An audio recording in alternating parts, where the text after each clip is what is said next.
Sveiki, noriu Jums pristatyti istorijų kūrimo priemonę ArtGIS Story Maps. ArtGIS Story Maps leidžia kurti skaitmeninių žemėlapių istorijų pasakojimus, analizuoti GIS duomenis, juos redaguoti, valdyti bei bendrinti, pasidalinti su kitais. Pagrindinė ArtGIS Story Maps funkcija - kurti ir redaguoti žemėlapių pasakojimų istorijas, o jau sukurti žemėlapiai gali būti redaguojami. Į juos galima įkelti bazinius elementus ar medijas, įterpti internetinės programėlės ir švieslentes, palyginti du žemėlapius ar vaizdus, pateikti įvykių seriją chronologiškai, modifikuoti žemėlapio pagrindą. Šiame įraše pademonstruosiu, kaip kuriami ArtGIS Story Maps žemėlapiai. Jungiamės prie ArtGIS online aplinkos. Paieškos laukelyje įvedame artgis.com.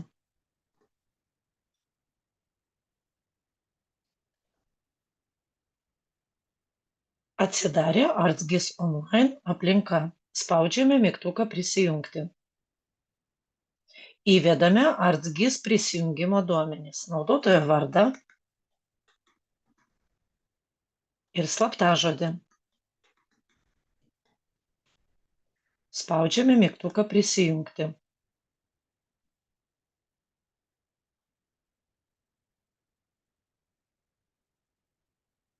Prisijungiame prie mokyklos Vilniaus Santaros gimnazijos ArtGIS online aplinkos.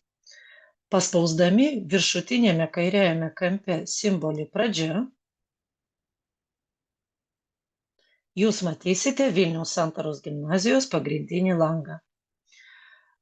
Šioje platformoje mes galime sukurti ArtGIS Story Maps žemėlapius. Ta mes ir atliksime.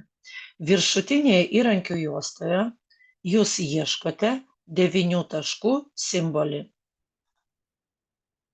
Paspausdami šį simbolį atsidaro daug įvairių programėlių.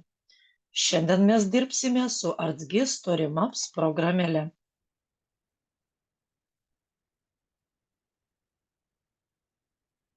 Atsidariusiame lange jūs jau matote mūsų gimnazijos moksleivių sukurtus pasakojimus, o mes su jumis kursime visiškai naują istoriją.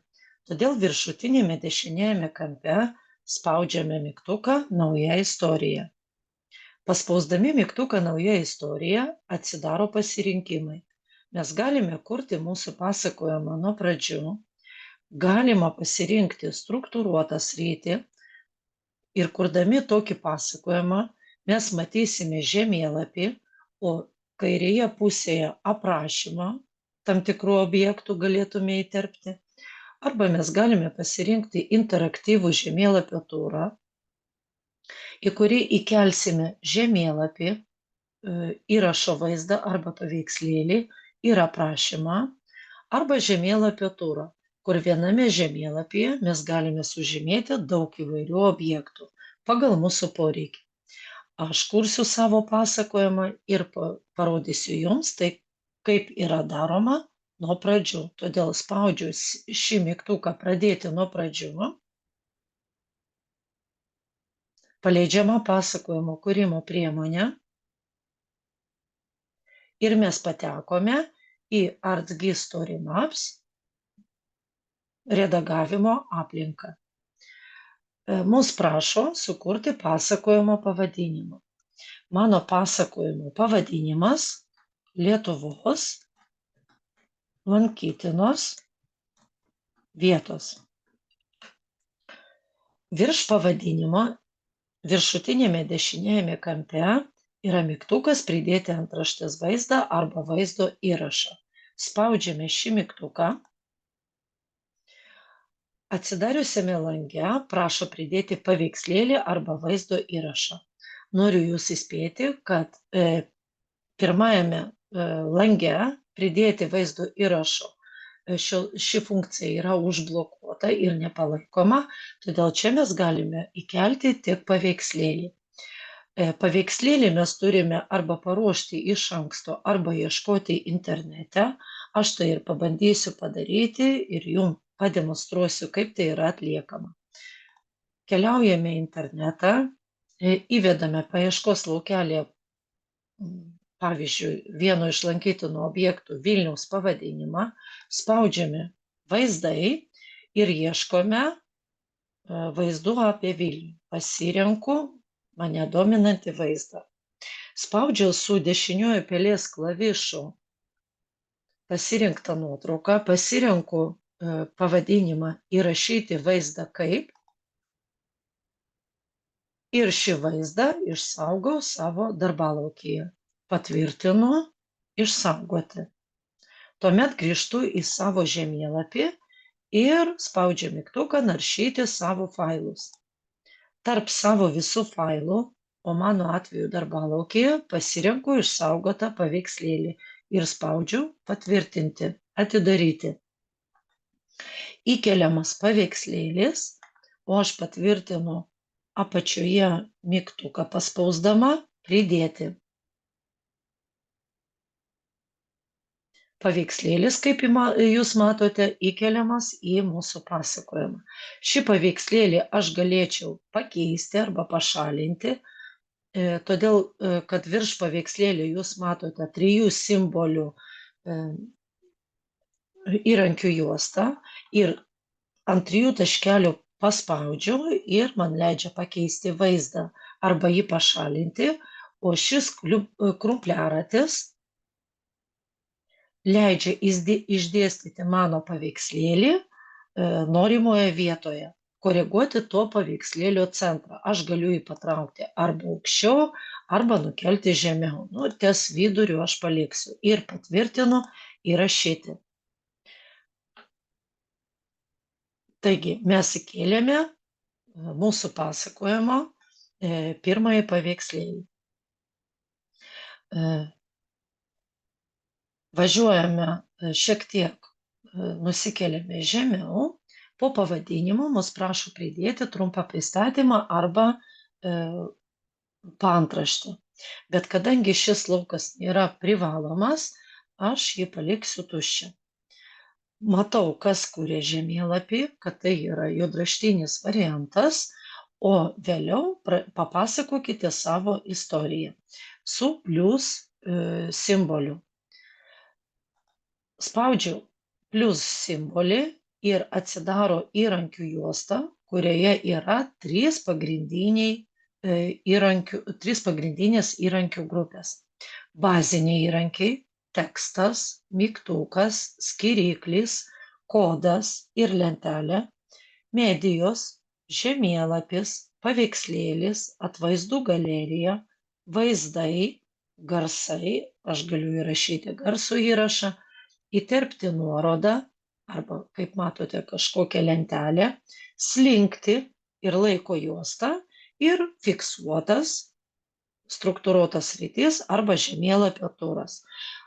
Pademonstruosiu, kaip galima įkelti tam tikrus įrankius, pasinaudoti šiais įrankiais ir sukurti savo pasakojimą. Visų pirma, norėčiau pridėti vieną objektą į savo lankytinų vietų Lietuvoje aprašymą. Aš paruošiau aprašymus ir įkelsiu pirmąjį objektą Kernavės piliakalnius. Kopijuoju paruoštą medžiagą, grįžtu į žemėlapį, paspaudžiu plius simbolį, pasirenku tekstą.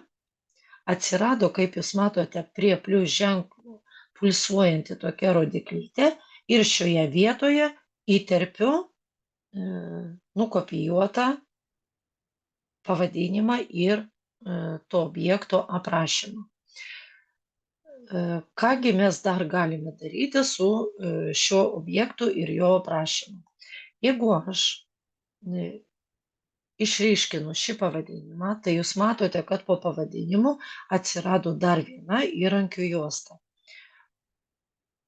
kur man galima pakeisti ir padidinti pavadinimą, kur aš galiu pasirinkti šriftą, aš galiu perbraukti pagal poreikį arba apatinį indeksą viršutinį užrašyti, aš galiu pakeisti šio pavadinimo spalvą, galbūt mes pakeiskime į šviesesnė spalva ir taip pat galiu išdėstyti iš kairės, centruoti arba išdėstyti iš dešinės.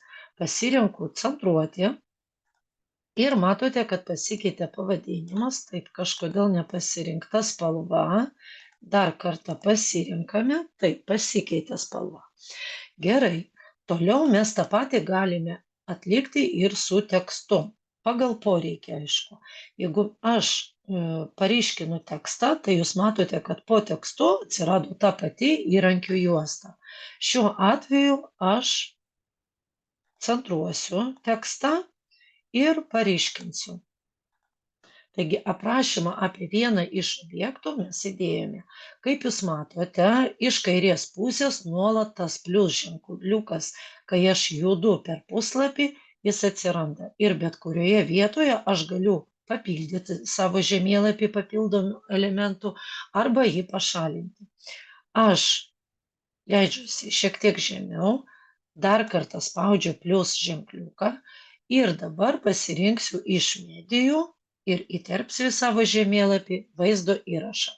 Pasirenku vaizdai, atsiranda lentelė, kurioje turiu galimybę įtraukti vaizdo įrašą. Jeigu mano vaizdo įrašas yra išsaugotas darbalaukyje arba kažkurioje vietoje kompiuteryje, aš galiu tai padaryti ir jį įkelti, arba galiu pasinaudoti nuorodą. Nuorodas ieškosiu internete. Keliauju į YouTube kanalą, įvedu Kernavės piliakalnį, jau paruošiau, pasirenku mane dominantį vaizdo įrašą, atsiprašau, labai garsiai, nukopijuoju nuorodą, grįžtu į žemėlapį ir į šį laukelį įklijuoju nuorodą, o apačioje paspaudžiu mygtuką pridėti. Vaizdo įrašas įkeliamas į mano pasakojimą. Šį vaizdo įrašą aš taip pat galiu redaguoti. Kaip matote, užvedus pelytę ant vaizdo įrašo, virš jo atsiranda įrankių juosta ir šioje juostoje aš taip pat galiu pasirinkti ir redaguoti šį vaizdo įrašą. Pasirinkus pirmą ženklą galiu nustatyti šį vaizdo įrašą kaip kortelę, tai atrodo būtent taip, bet aš pašalinsiu, galėčiau išdėstyti vaizdo įrašą iš kairės, o dešiniau aprašyti, arba iš dešinės ir kairiau būtų aprašymas, bet aš grąžinsiu į savo pirminę padėtį, galėčiau savo vaizdo įrašą įkeltą išdidinti, arba padidinti per visą ekraną. Šį vaizdo įrašą aš paliksiu, bet taip pat vaizdo įrašą galiu pakeisti kitų arba visiškai pašalinti. Krumpliaratis leidžia įkelti alternatyvų tekstą ir tuomet reikėtų paspausti mygtuką įrašyti, bet aš kol kas nieko papildomai jokių tekstų nekelsiu. Nusileidžiu šiek tiek žemiau ir dabar parodysiu, kaip galima sukurti iš kelių objektų žemėlapio turą.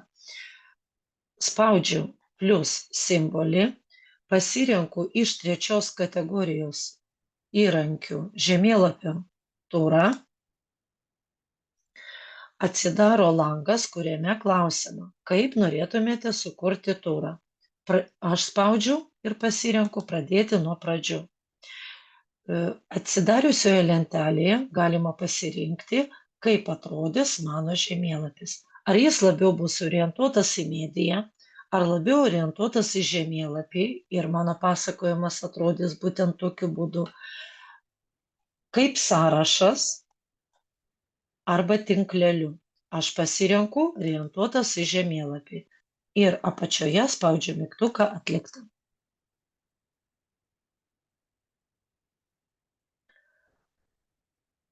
Taip, kaip jūs matote, atsiranda žemėlapis, kol kas tai tik kontūrinis žemėlapis, bet matysite, kaip mes jį galėsime redaguoti ir patobulinti, o apačioje yra juosta, kurioje jūs matysite visus tos objektus po vieną lyg ir kortelę, kuriuos mes pabandysime pridėti ir sukurti mūsų žemėlapio turą.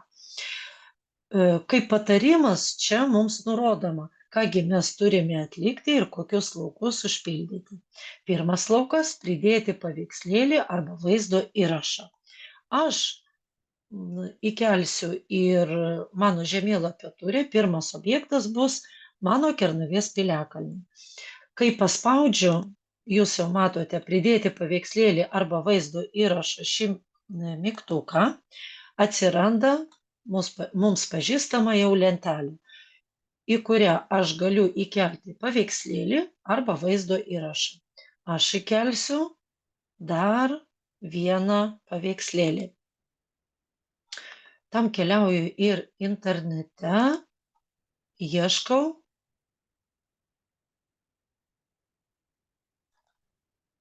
paveikslėlį apie Kernavę. Šį paveikslėlį išsaugau darbalaukyje. Sugrįžus prie savo žemėlapį, jį įkeliu per paieškos laukelį, kaip jūs matote, įkeliu ir paspaudžiu pridėti. Taip, nuotrauka įkeliama į pasakojimą. Toliau mus prašo užrašyti antraštę. Kernavės piliakalniai. Ir užpildyti aprašą.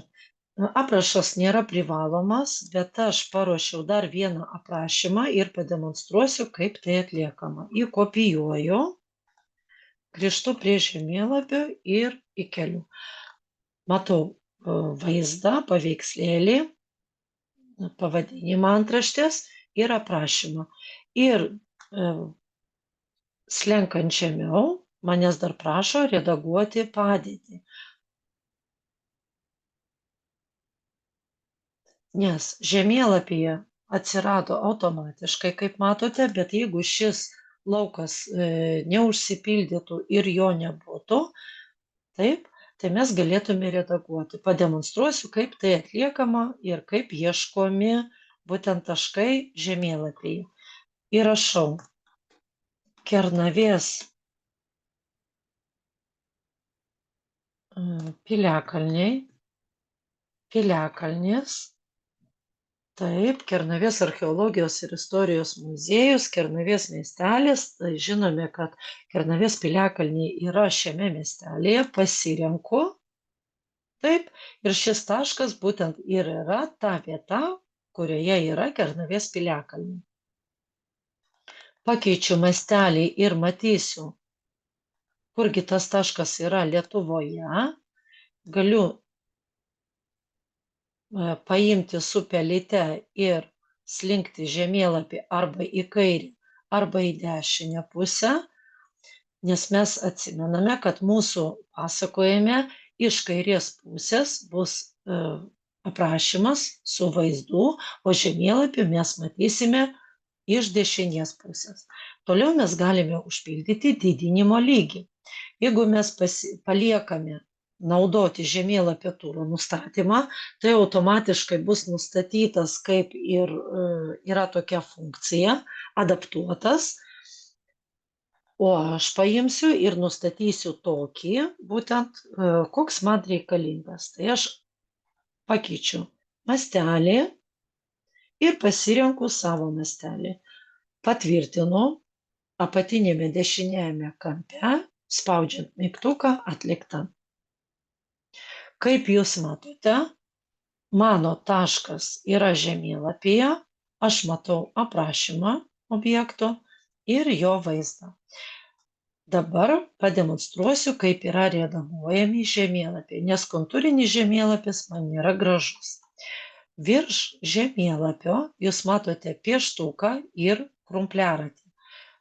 Jeigu paspausite krumpliaratį, tai atsiranda galimybė įkelti alternatyvų tekstą ir įrašyti jį, bet aš pasirenku funkciją redaguoti ir redaguosiu tą žemėlapį, kurį mes matome.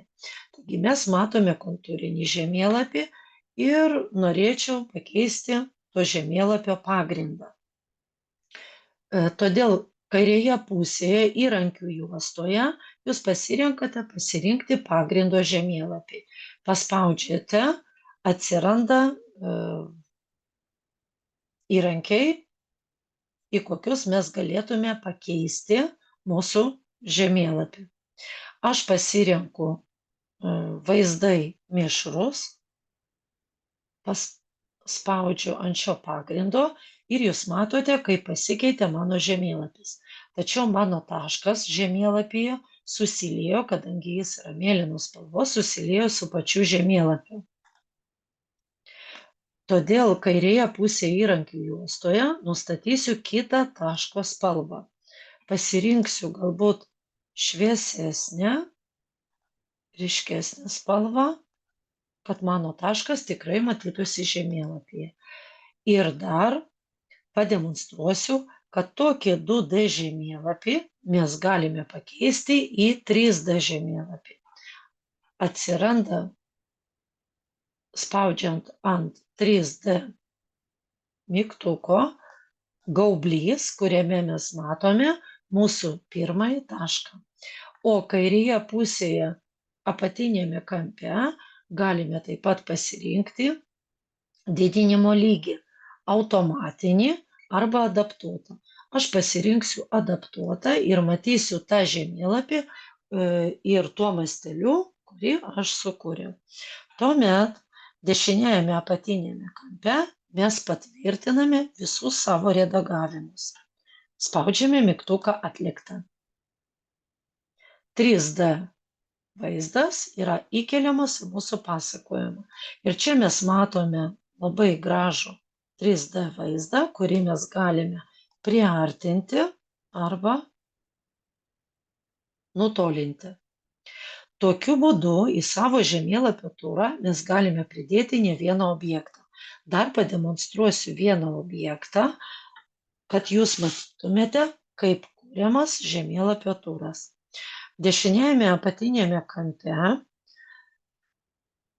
spaudžiame plius simbolį ir atsiranda antras taškas. Vėl mus klausiama pridėti paveikslėlį arba vaizdo įrašą.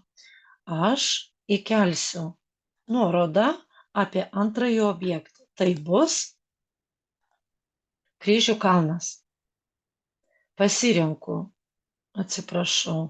vaizdo įrašai, pasirinku dominantį vaizdo įrašą,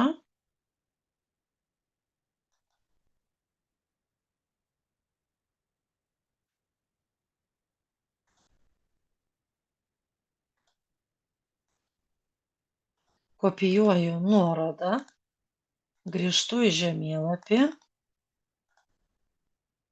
pridedu nuorodą ir patvirtinu pridėti. Vaizdo įrašas įkeliamas į žemėlapį.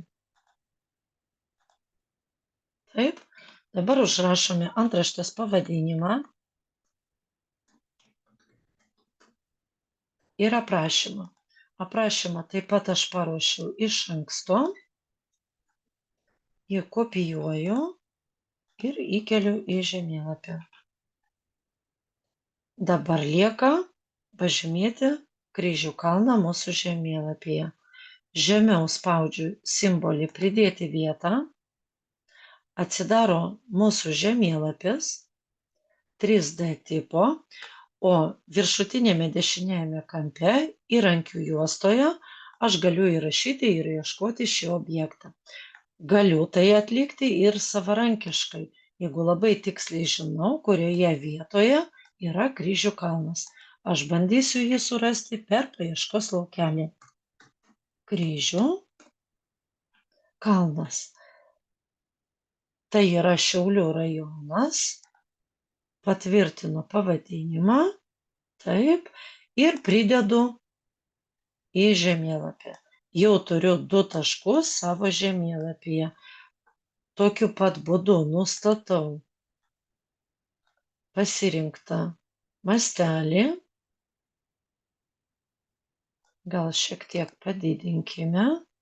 Aiškiau matysime abu taškus ir apatinėme dešiniajame kampe spaudžiu mygtuką pridėti vietą. Antras mano taškas pridėtas į žemėlapį, o apatinėje juostoje jūs matote jau dvi korteles. Pirma kortelė su pirmu tašku, antra kortelė su antru objektu.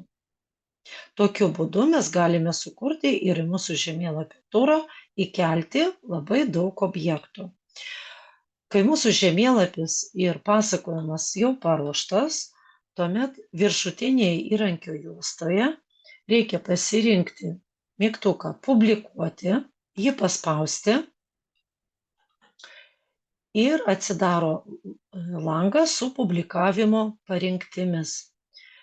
Kairėje pusėje yra pasakojimo informacija su nuotrauka ir pavadinimu, galimybė redaguoti, o dešinėje pusėje bendrinimo funkcijos. Mes turime pasirinkti ir nustatyti bendrinimo lygį. Bendrinimas gali būti privatus, organizacijos viduje arba viešas. Pasirinkus privatų bendrinimą, žemėlapį matysite tik jūs. Pasirinkus organizacijos, visi šios organizacijos nariai. Aš pasirinksiu viešą, kad per internetinę paiešką mano pasakojimą galėtų surasti ir juo pasinaudoti kiti. Ir tuomet viršutinėme dešiniajame kampe spaudžiu mygtuką publikuoti. Tikrinama, ar pasakojime nėra klaidų, pasakojimas publikuojamas ir mus pasveikina, kad mes publikavome pasakojimą. Šaunu. Atsidaro pasakojimas, kurį mes galime peržiūrėti. Matome mūsų paveikslėlį, pavadinimą, pirmąjį įkeltą objektą, vaizdo įrašą ir sukurtą žemėlapio turą.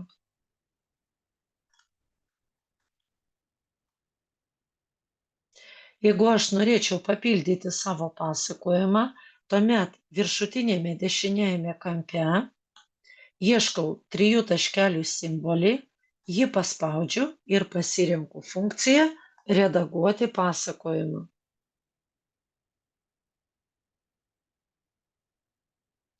Atsidarys redagavimo aplinka, kurioje mes toliau galėtume savo pasakojimą papildyti kitais objektais arba kita informacija.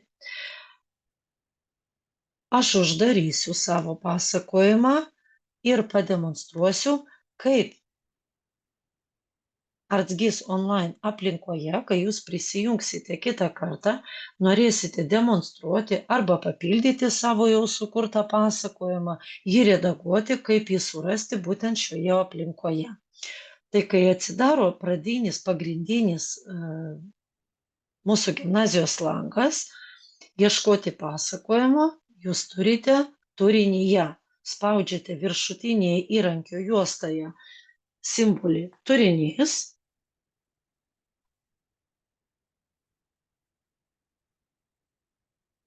ir turinyje pasirenkate pavadinimą Lietuvos lankytinos vietos.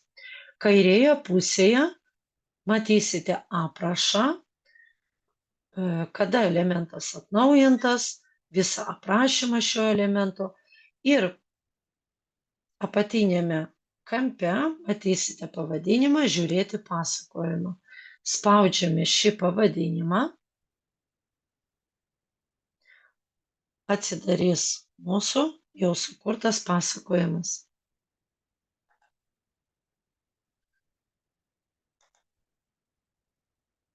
Ačiū už jūsų dėmesį.